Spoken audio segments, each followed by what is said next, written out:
Telugu Desam party Janasena social media అరాచకానికి గీతాంజలి అనేటటువంటి ఒక అమ్మాయి రైలు కింద పడి ఆత్మహత్య చేసుకొని చనిపోయినంత దుర్మార్గం ఈ రాష్ట్రంలో జరగడం నిజంగా హృదయాన్ని కలిచివేస్తున్నటువంటి సంఘటన.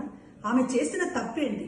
జగన్మోహన్ రెడ్డి గారు తన పేరు మీద ఇంటి పట్టా ఇచ్చారని ఆ సభలో పట్టా తీసుకున్న ఆనందంతో మీడియాతో మాట్లాడుతూ నాకు చాలా సంతోషంగా ఉంది, జగనన్న గారు నన్ను ఆశీర్వదించి ఇచ్చారు, జగనన్న గారు నాకు ఇల్లు ఇచ్చారు అని ఒక తన ఉత్సాహాన్ని తన సంతోషాన్ని వ్యక్తం చేసినందుకు ఆమె పైన ఇష్టానుసారంగా ట్రోల్ చేస్తూ Janasena Telugu Desam party social media వాళ్ళు ఇష్టానుసారంగా ఆమె పైన ట్రోల్ చేసి ఒక అవమానకరమైనటువంటి పరిస్థితిని కల్పించడం వల్ల ఆ బిడ్డ తట్టుకోలేక రైలు కింద పడి ఆత్మహత్య చేసుకుంది. ఇద్దరు చిన్న పిల్లలు ఉన్నటువంటి తల్లి గీతాంజలి, భర్త, పిల్లలు ఉన్నటువంటిది. అమ్మఒడి పథకం కూడా అందుకుంటోంది.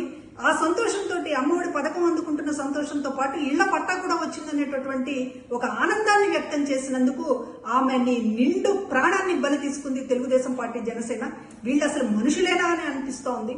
ఒక మహిళకి సంబంధించి ఇంత అండగా ఉన్నటువంటి ప్రభుత్వాన్ని చూసి ఓర్వలేక ఈరోజు జగన్మోహన్ రెడ్డి గారి మీద దాడి చేయడమే కాకుండా లబ్ధిదారులు సంతోషంతో 4 మాటలు మాట్లాడినందుకు చివరికి ఆ బిడ్డల్ని తల్లి లేని బిడ్డలుగా చేశారు. ఆమె నిండు జీవితాన్ని బలి తీసుకున్నారు.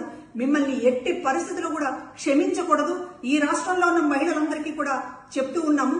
ఇటువంటి ఒక ఆమెని ఇష్టానుసారంగా రకరకాల అవమానకరమైనటువంటి పద్ధతిలో ప్రాణం తీసుకోవాలన్నంత ఒక హింస పెట్టినటువంటి ఈ పార్టీలను ఎక్కడ ఉంచాలో మహిళలు ఆలోచించమని చెప్పి కోరుతూ ఉన్నాం.